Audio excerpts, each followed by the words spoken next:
السلام علیکم. د کوم خلکو د سترګو مسلې وي، د سترګو بیماریانې وي، یا نظر ډیر زیات کم وي، یو څو داسې خوراکونه درته ښیم چې هغه تاسو اختیار کړئ. الله مګر ستاسو د سترګو مسلې وي نو علاج ورسره جاري ساتئ، او چې دا خوراکونه کوئ نو فایده ورته ملاویږي.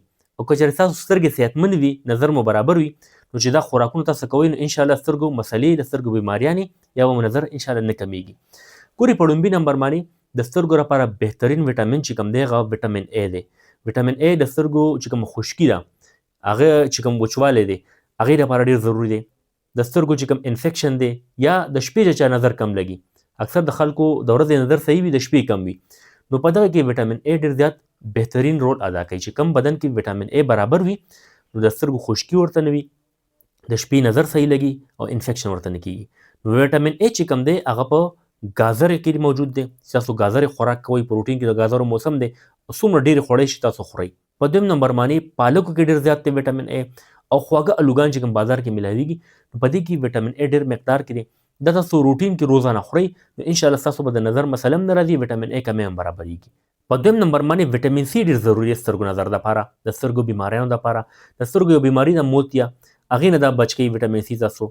بل د سترګو انفیکشن هم بچ کوي تاسو ویټامین سی. ویټامین سی په نیمبو کې موجود دی، په مالټه کې موجود دی، او په امرود کې موجود دی. او د درې وړو میوو موسم دی نو چې څومره هم تاسو خوړی شئ نو بهترین دی تاسو لپاره.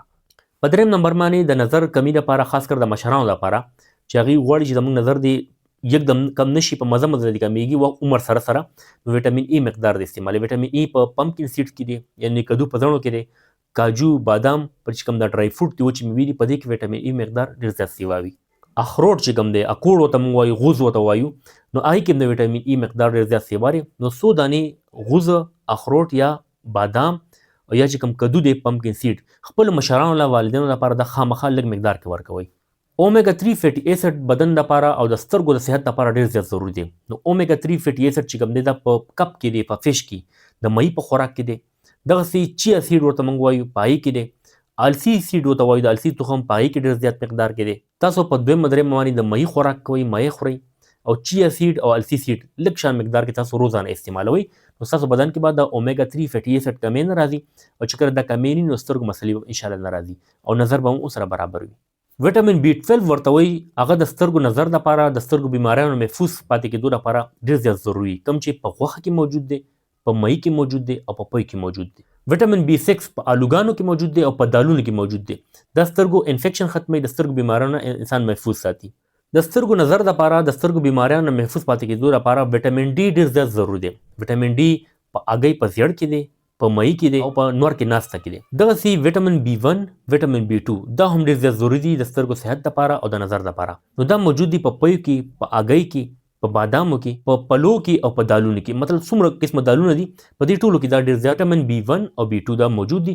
نو دا تاسو په خپل ژوند کې دا خوراکونه چې کوم ما ذکر کړه، دا خامخا څه ناڅه مقدار کې روزانه استعمالوئ. کله چې دا خوراکونه تاسو اختیار کوئ نو ویټامین ای، ویټامین ډي، ویټامین سی، ویټامین ای، دا ټول ویټامین کمی به ستاسو بدن کې برابر شي. چې برابر شي ستاسو د سترګو بیماریانې دا به ختمیږي انشاءالله. علاج به ورسره کوئ، علاج به نه بندوئ، خو چې علاج کوئ تاسو ورسره د خوراکونه کوئ، د ویټامین ډیفیشنسي، د ویټامین د کمی برابر شي، نو علاج به ډېر زر تاسو له فایده میلاو شي.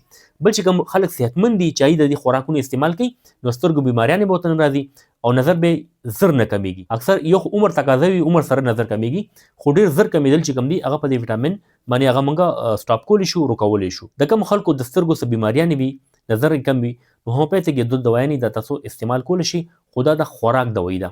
یو د روټا په نوم هومیوپیتھک دوايي راځي، دا به 30 طاقت کې تاسو سهار ماښام لس قطرې څکئ. ورسره بله دوايي ده یوپریشیا، یوپریشیا 30 طاقت کی او روټا 30 طاقت کی. دا یو میاشت پورې دې استعمال وکړئ، د سترګو مسلې یا بیماریانې به انشاءالله دې سره به تاسو ډېر زیات فرق وشي. امید دی ویډیو مو خوښه شوي. د ما چینل ډاکټر شبیر پښتو خامخا سبسکرایب کړئ. ډېره مننه. الله حافظ.